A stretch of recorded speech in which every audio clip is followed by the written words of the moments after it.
কথা যত কবে পাবৰ তত্ত্ব শুনিব অনন্ত মনে। কৃষ্ণকে বিচিত্ৰ হৃদয়ৰ দেৱ চিন্তি কৰা ইতিনি ভুবনে ভগবান প্ৰবীণে গতি নাই আমাকে পৰম মঙ্গল মঙ্গল জীবন জীবন হৰি সংসাৰ দেবীও হৃদয়ে ভৰি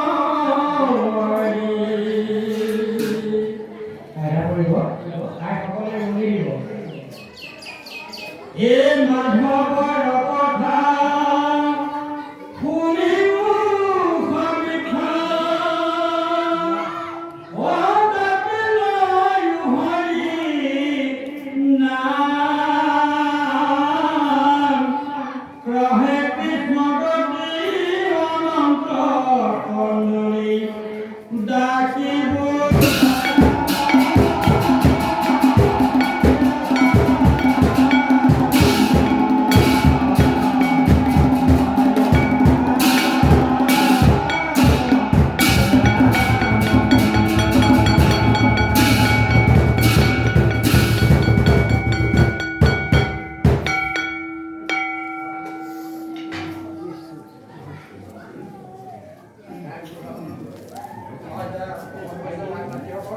আমাৰ এতিয়া পাঠকদেৱে যিখন পাঠ কৰি শেষ কৰিলে আমি চমুকে আমাৰ লখিমপুৰ জিলাৰ ৰোহিত শৰ্মাদেৱে চমুকে আমাৰ আই মাতৃসকলক ভকত বৈষ্ণৱসকলক কিছুমান বুজাই দিবলৈ আমি অনুৰোধ জনাইছোঁ। যিহেতু আমাৰ ইতিমধ্যে সময় অলপমান নাটনি হৈ আছে, গতিকে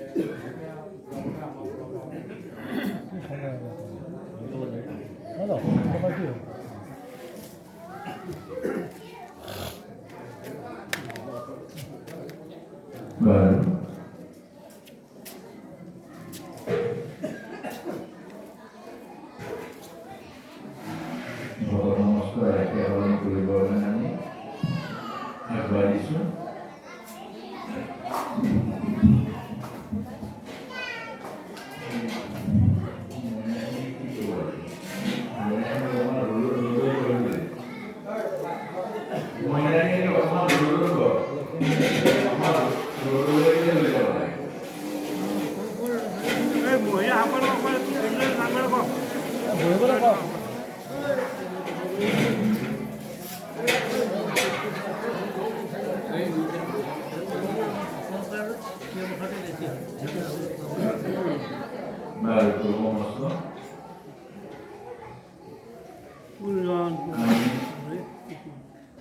ভাগৱতৰ কথা যিহেতু ঈশ্বৰৰ কথা কাণেৰে নুশুনি আমি মনেৰে শ্ৰৱণ কৰিব লাগিব। মনেৰে শ্ৰৱণ কৰিলে জীৱৰ ভক্তি আৰু ভগৱানৰ লগত ভাৱনাৰ যোগ হয়। গতিকে অকণমান সময় 1 মিনিট সময় সকলোৰে চকু বন্ধ কৰি মৌনতা অৱলম্বন কৰি মন অকণমান স্থিৰ কৰিব লাগিব। তেতিয়াহে কথা শ্ৰৱণ সম্ভৱ হ'ব। সকলোৱে 1 মিনিট সময় মৌনতা চকু অকণমান সময় বন্ধ কৰিব।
শ্ৰীমন্ত শঙ্কৰ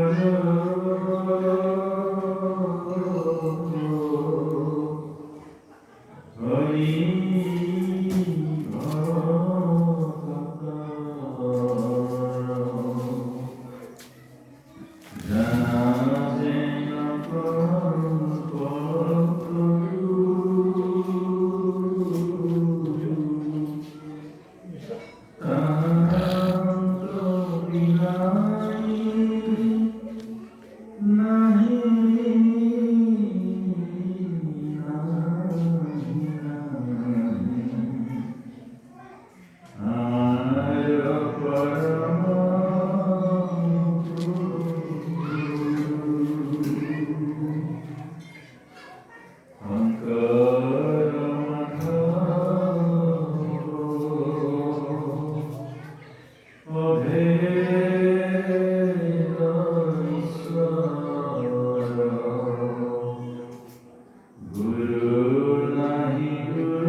গুৰুজনাই জীৱতৰণৰ কাৰণে মহানা বৈকুণ্ঠৰ স্থূল বৈকুণ্ঠ আৰু বিভিন্ন প্ৰান্তৰ পৰা শ্ৰীমদ ভাগৱতৰ মধুৰ আস্বাদন কৰিবৰ কাৰণে সমবেত হোৱা ভগৱন্তৰ একান্ত ভক্ত বৈষ্ণৱ আৰু অন্যান্য সমস্ত বিশেষত এজন উদ্যোগী যুৱক আমাৰ বাবুল, আমি পুলিচ বুলিয়ে কওঁ, বাবুল পুলিচ সকলোৱে জানে। তেখেতৰ বুকুৰ মাজত ভগৱন্তই সমাজৰ কল্যাণকাৰী এক ভাৱনা জগাই তুলি আজি পবিত্ৰ অনুষ্ঠান ভাগত এটি সুন্দৰ পৰিৱেশ, সুন্দৰ বাতাবৰণ, এক সুন্দৰ সেৱা ভাৱনাৰে আয়োজন কৰিছে। লগতে কণ কণ মইনামাহীসকল সকলোলৈকে আমি আপোনালোকৰ সমস্ত নৰদুৰী নাৰায়ণৰ পবিত্ৰ চৰণৰ বিদ্যালয় ভক্তি সেৱা যাচিছোঁ। আপোনাক কৰিলে গ্ৰহণ কৰে।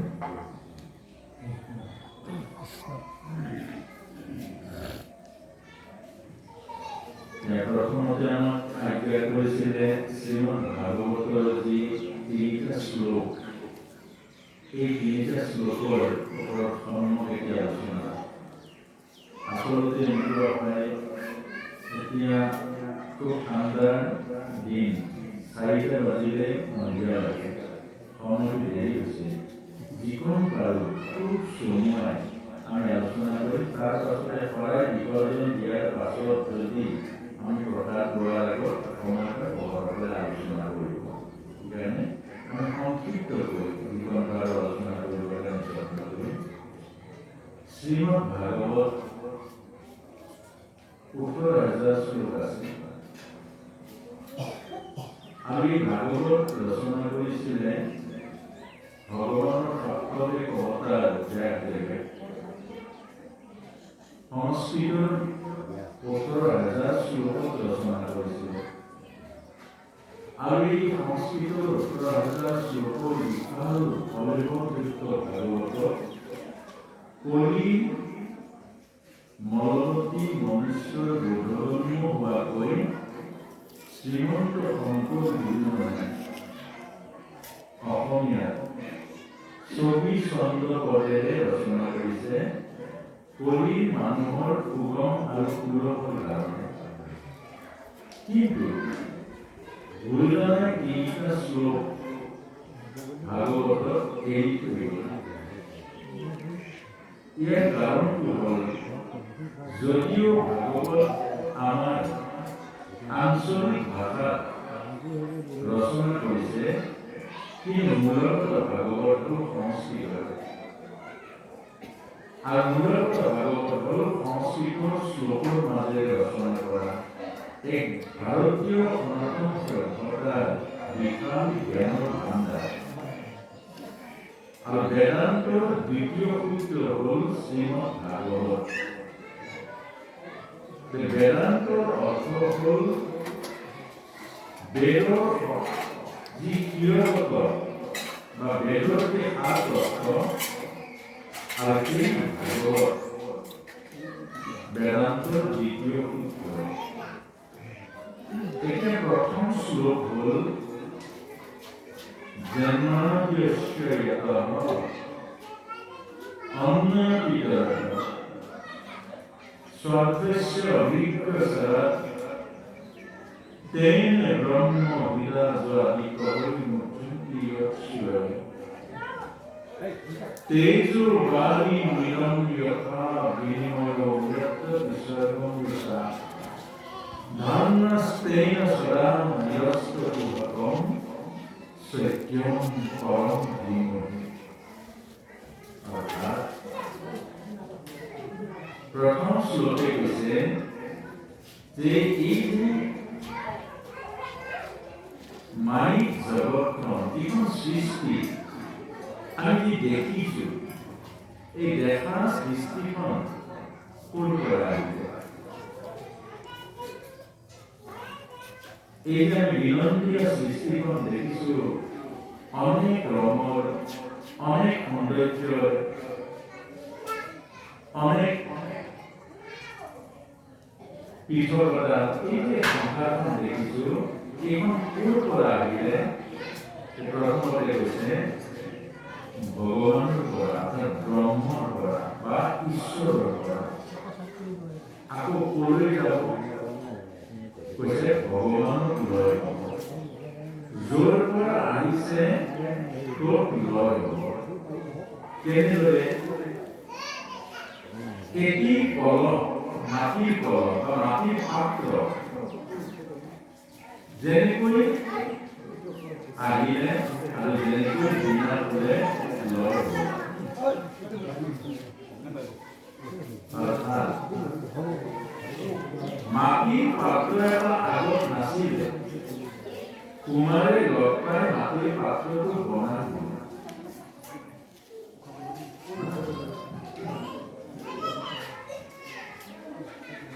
মাটিৰ পাত্ৰ আগতে নাছিলে, কলহটো কুমাৰে লগ পাই বনাই দিলে। ভঙাৰ পাছত কলহটো কাটিব নাথাকে। এই গোটেই জগতখনো কি কলহটোৰ নিচিনা। সেইকাৰণে ব্ৰাহ্মণসকলে ঘৰটো জ্বলাব আৰু এই ঘৰতে হ'ল এই শৰীৰটো। তাত পঞ্চপল্লৱীয়ে পঞ্চতত্বৰ এই শৰীৰ। ভিতৰত থাকে পানী, থাকে পানী হ'ল প্ৰাণ শক্তি। আৰু তাত পইচাই হওক বা কোনো বস্তু ৰত্ন এটা দিয়ে, এয়াৰ আত্মা আৰু মন্ত্ৰেৰে প্ৰতিষ্ঠা কৰি চৈতন্য কৰে আৰু তাত ক্ৰিয়াখিনি কৰে, তাৰপাছতে ভাঙি পেলাই দিয়ে। আমাৰ এই শৰীৰটো যেনেকুৱাই, অৰ্থাৎ আমাৰ শৰীৰটো যেনেকুৱা, গোটেই অনন্ত ব্ৰহ্মাণ্ডৰ যিটো শৰীৰ একেটাই। য'ৰ পৰা আহিছে, আগত নাছিলে, মাজত হ'ল, আকৌ এদিন নোহোৱা হ'ব। এইটোৱে হ'ল সৃষ্টিৰ মূল তত্ত্ব। এতিয়া সৃষ্টিলৈ অহা জীৱই কি কৰা উচিত, এই কথাটো কৈছে যে এই মায়াৰ জগতখনলৈ আমি আহিলো। কোন আহিলো? জীৱ আহিলো, অজন্ম জীৱ।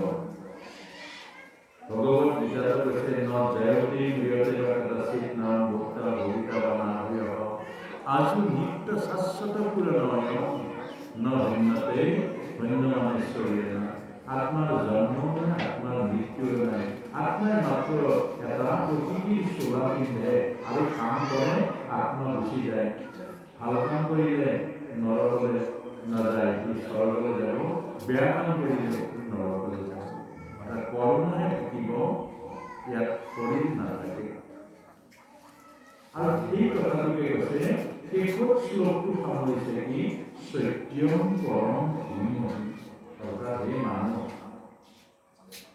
এই মানুহৰ চোলাটো তুমি সোমালা কিন্তু তুমি মানুহ নহয় তুমি জীৱ মানুহটো তোমাৰ নাম মনুৰ পৰা অহা কাৰণে মানুহ নাম পাইছে কিন্তু সংস্কৃতত প্ৰতিটোকে কয় ভূত কুকুৰক ক'ব ভূত শিয়ালক ক'ব ভূত আৰু মানুহক ক'ব ভূত ভূত মানে হ'ল প্ৰাণী কৈছে যে সত্যম পৰম ধীমহি সত্য কেতিয়াও নাপাহৰিবা এইখন মায়াৰ সংসাৰ কোনোবা ৰজা হৈছে কোনোবা প্ৰজা হৈছে কোনোবা দাতা হৈছে কোনোবা ভিখাৰী হৈছে কোনোবা মতা হৈছে কোনোবা মাইকী হৈছে কোনোবাই কুকুৰৰ চোলা পিন্ধিছে কোনোবাই গাধৰ চোলা পিন্ধিছে কোনোবাই মানুহৰ চোলা পিন্ধিছে এইবোৰত তুমি ভুল নাযাবা কৰবাত শৰীৰৰ সুন্দৰ পুষ্টিকৰ আহাৰ ওলাব কৰবাত সুন্দৰ প্ৰশংসা ওলাব অনেক অনেক মায়াৰ কাম তোমালৈ ৰৈ আছে অনেক অনেক আৰু সেই মায়াৰ মাজত তুমি বন্দী নহবা ৰৈ নাযাবা জীৱনৰ লক্ষ্য আৰু উদ্দেশ্য কেতিয়াও নাপাহৰিবা জীৱনৰ লক্ষ্য উদ্দেশ্য হ'ল ভগৱানৰ পৰা আহিছোঁ ভগৱানৰ সৃষ্টি কৰ্মৰূপে সৃষ্টিৰ সৌন্দৰ্য বিকাশৰ কাৰণে আৰু সেই কৰ্মক নিয়ম হোৱা কিন্তু মনত ৰাখিবা সকলো কৰ্ম ভগৱানৰ কৰ্ম তোমাৰ নহয় আৰু এদিন সত্যম পৰম ধীমহি ভগৱানৰ নাম লৈ ভগৱানৰ চৰণত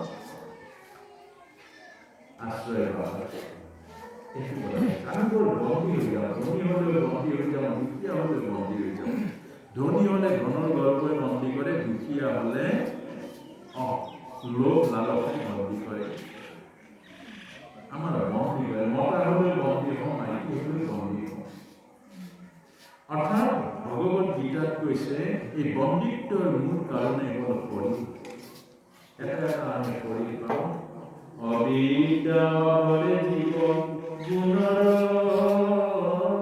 অংগত মুখ নাজানে জানা এই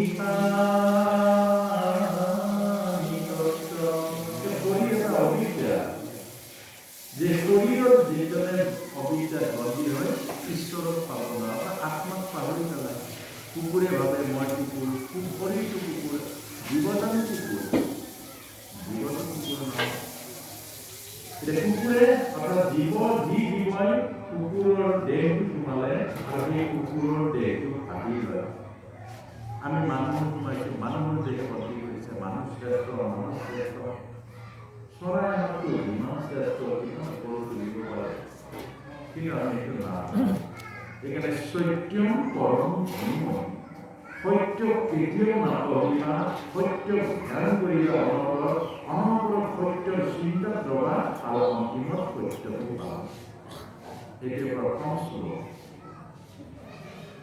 দ্বিতীয় শ্লোকে কৈছে ধৰ্ম প্ৰজ্যোজিত কৈতব অত্ৰ কৰ্ম নিৰ্মোচ্চাৰণম সতম বেদম বাস্তব মন্ত্ৰ বস্তু শিৱদম তাপত্ৰম শ্ৰীমদ ভাগবতে মহামণিকৃতে কিংবা পৰবিচ্ছাৰः সত্য হৃদয় বদ্ধতে পৃথিবী সুশ্ৰীবিস্তৰ অৰ্থাৎ হে মানুহ তুমি যে ভাগৱত ধৰ্মৰ মাজলৈ আহিছা তুমি প্ৰথম জানিব লাগিব ভাগৱত ধৰ্ম তুমি যে বৈদিক সনাতন ধৰ্মৰ মাজত আছা তুমি প্ৰথম জানিব লাগিব বৈদিকৰ সনাতন ধৰ্ম কি তুমি নজনাকৈ যদি ধৰ্মৰ মাজলৈ আহা তোমাৰ উত্তৰণ নহয় অৱতৰণ হ'ব ওপৰলৈ নোযোৱা তললৈ আহিব কাৰণ ধৰ্ম বিৰুদ্ধ আৰু ধৰ্মৰ আশ্ৰয়, এই দুয়োটাই তোমাৰ বহুত নাথাকিব। গতিকে ধৰ্ম অধৰ্ম হৈ গ'লেও অধৰ্মকে কেতিয়াবা ধৰ্ম কৰি তুমি মানি ল'বা। কাৰণ অবিদ্যাই সদায় তললৈ টানে, বিদ্যাই মানুহক বা জীৱক ওপৰলৈ নিয়ে। গতিকে প্ৰথম তোমাৰ ধৰ্মটো জানি লোৱাটো নৈতিক দায়িত্ব। সেইকাৰণে কৈছে যে ভাগৱত ধৰ্ম হ'ল প্ৰযোজিত কৈতৱ অৰ্থ পৰম নিয়মোচ্চাৰণ। অৰ্থাৎ ভাগৱত ধৰ্ম হ'ল হৃদয়ৰ ধৰ্ম।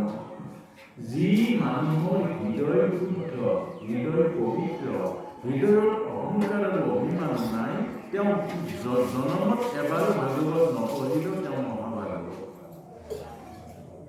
আৰু যাৰ হৃদয়খন অহংকাৰ, অভিমান, লোভ, লালসাৰ ভৰ্তি হৈ আছে, লেতেৰা হৈ আছে, এইজনে কোটি জন্ম ভাগৱত পঢ়িলেও ভাগৱতী মহাফল নাপায়। ভাগৱত হ'ল হৃদয়ৰ প্ৰেমৰ ধৰ্ম, পবিত্ৰতাৰ ধৰ্ম।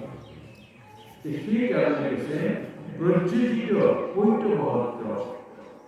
হিংসা, কপটতা শূন্য জীৱনটোৱে হ'ল ভাগৱত জীৱন। সেয়াই হ'ল ভাগৱত জীৱন। প্ৰথম কাম কি? হৃদয় শুদ্ধ কৰা, হৃদয়খন পবিত্ৰ কৰা, হৃদয় নিৰ্মল কৰা। তেতিয়াই ভাগৱত ধৰ্ম হৃদয়ত প্ৰৱেশ কৰিব। ধৰ্ম প্ৰযোজিত কৈতৱ সূত্ৰ পৰম নিৰ্মোচ্চাৰণ। হিংসা আৰু কপটতা শূন্য। এই ধৰ্ম পালন কৰিলে কি হ'ব? বেদৰ সকলো কৰ্ম, বেদৰ সকলো নীতি নিয়ম সদাচাৰ অযাচিতভাৱে পালন কৰা হয়। সেইকাৰণে কৈছে ভাগৱত ধৰ্ম যিজনে পালন কৰে সি বৈদিক সকলো ধৰ্মই পালন হয়। কেনেকৈ হয় বাৰু? উদাহৰণস্বৰূপে আমাৰ বৈদিকে কৈছে বেদৰ কৰ্ম হৈছে এটা ডাঙৰ যজ্ঞ পাতিব লাগে। ইমান ডাঙৰ যজ্ঞ যুধিষ্ঠিৰৰ অশ্বমেধ যজ্ঞ। এইটো বেদৰ ধৰ্ম। ইয়াত কি হ'ব? পুণ্য হ'ব। এতিয়া ভাগৱত ধৰ্মই কৈছে যে ৰাস্তাৰে যোৱা এজন দৰিদ্ৰ দুখীয়া তুমি মাতি আনা দুপৰীয়া, মাতি আনি ঘৰলৈ তেওঁক চৰণ ধুৱাই আনি ঘৰত বহা। অকণমান বেছি দেউতা ক'ৰ পৰা আহিলে? ইমান কষ্টেৰে আপুনি ইমান কষ্টেৰে ক'ৰ পৰা আহিলে? তাৰপিছতে পানী এগিলাচ দিয়ক, তাৰপিছত যি আছে এইবিলাক খাবলৈ দিয়ক, তাৰপাছতে সেৱা সৎকাৰ কৰি আপুনি বিদায় দিয়ক কৰিলে। এইটো হ'ল ভাগৱত ধৰ্ম।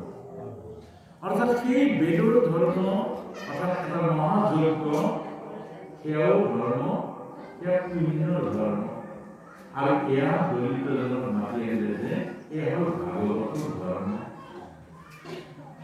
এতিয়া উদাহৰণস্বৰূপে আমাক কৈছে যে কোনটো ধৰ্ম শ্ৰেষ্ঠত্ব প্ৰতিপন্ন আছে। যুধিষ্ঠিৰৰ যেতিয়া অশ্বমেধ যজ্ঞত মহাযজ্ঞত যজ্ঞ আৰম্ভ, যজ্ঞ শেষ হোৱাৰ পাছত মহাভাৰতৰ কাহিনী এটা পাইছোঁ। এইটো মহাভাৰতত এই কাহিনীটো কৰিছিলে। ভগৱান কৃষ্ণৰ আগত ধৰ্মৰাজ যুধিষ্ঠিৰে বহু প্ৰশংসা কৰিছে নিজক, যে কৃষ্ণ সুন্দৰ যজ্ঞ, ইমান ভাল লাগিলে, কিমান ৰজা মহাৰজা আহিলে, চব তৃপ্ত হৈ গ'ল, আৰু ইমান সুন্দৰ যজ্ঞ হ'ল, মই নিজে তৃপ্তি পাওঁ, ইয়াতকৈ ডাঙৰ যজ্ঞ হ'ব নোৱাৰে। তলত আছিলে নেউল এটা।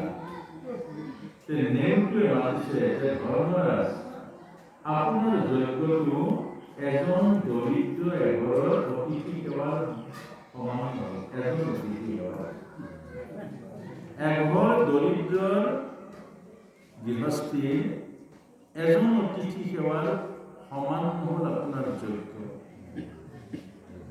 তেতিয়া ক'লে মানে কি? এঘৰ দৰিদ্ৰ গৃহস্থীয়ে এজন অতিথি, এজন ব্ৰাহ্মণৰ পানী অন্নদান দিছিলে, আৰু তেওঁ য'ত হাত তিয়াইছিলে তাত মই বাগৰ মাৰিলোঁ, মই এফাল নিমখ পুনৰলোঁ। আৰু আপোনাৰ যজ্ঞ, পৃথিৱীৰ যজ্ঞ বাগৰি বাগৰি কৰিছোঁ, এডাল মনো মই পুনৰ কৰিব নোৱাৰোঁ। যিবোৰ সকাম কৰ্ম তাত পাপ আৰু পুণ্য আছে। তাত নিজৰ স্বাৰ্থ সোমাই আছে, নিজৰ অভিলাষ সোমাই আছে। কিন্তু এই যে দৰিদ্ৰ যিজন সমাজত একেবাৰে দুখীয়া লোক, সেইজনক আপুনি মাতি যেতিয়া ৰাস্তাৰ পৰা তাত কোনো স্বাৰ্থ নাথাকে, তাত হৃদয়ৰ প্ৰেম থাকিব, হৃদয়ৰ মাতৃত্বৰ ভাৱনা থাকিব, শ্ৰদ্ধা ভক্তি ভাৱনা থাকিব, আৰু সেই ধৰ্ম হ'ল ভাগৱত ধৰ্ম। আৰু সেই ধৰ্মই আমাৰ হৃদয়ৰ দুৱাৰ খুলি দিয়ে, প্ৰেমৰ দুৱাৰ। আৰু দুৱাৰৰ পাতা দুটা হ'ল, এটা হ'ল মই, এটা হ'ল মোৰ। তাত মই আৰু মোৰ নাথাকিব, মাথো প্ৰভু হৈ থাকিব। আৰু সেই ধৰ্ম পালন কৰিলে কি হ'ব? সেই ধৰ্ম পালন কৰিলে কি হ'ব? ঈশ্বৰ হৃদয় অৱৰুদ্ধতে অনন্ত কোটি ব্ৰহ্মাণ্ডৰ ঈশ্বৰ ভগৱান প্ৰেম প্ৰতিমূৰ্তি হৃদয়ত বান্ধ খাই পৰিব, এটি পলকত। আৰু বেলেগ কোনো বস্তুৰ প্ৰয়োজন নাই, তাত কোনো দ্ৰব্যৰ প্ৰয়োজন নাই, তাত কোনো ধনৰ প্ৰয়োজন নাই, তাত কোনো বস্তুৰ প্ৰয়োজন নাই, আছে মাত্ৰ হৃদয়ৰ পবিত্ৰ ভাৱ। সেইকাৰণে উদ্ধৱে ব্ৰজধামক সুধিছিলে নন্দ বাবা, যে বাবা আপুনি কি কাম কৰে ব্ৰজধামত? নন্দ পিতাই কৈছে, মই কৃষ্ণৰ কাম কৰোঁ, কৃষ্ণ চিন্তা কৰোঁ, কৃষ্ণৰ সেৱা কৰোঁ, আৰু কাম নাই। আৰু ব্ৰজধামৰ বেলেগ গোপসকলক সুধিলে যে আপোনালোকৰ এই ব্ৰজধামত কি কাম? কৃষ্ণ ভাৱনা, কৃষ্ণ কৰ্ম, কৃষ্ণ চিন্তা, এইটোৱে আমাৰ। আৰু সেই কাৰণে উদ্ধৱে কৈছে, এয়াই ভাগৱত ধৰ্ম। যি কৰিছোঁ প্ৰভুৰ ৰাস কৰিছোঁ, যি খাইছোঁ প্ৰভুৰ সুস্থ খাইছোঁ, আৰু যি চিন্তা কৰিছোঁ প্ৰভুৰ ৰূপ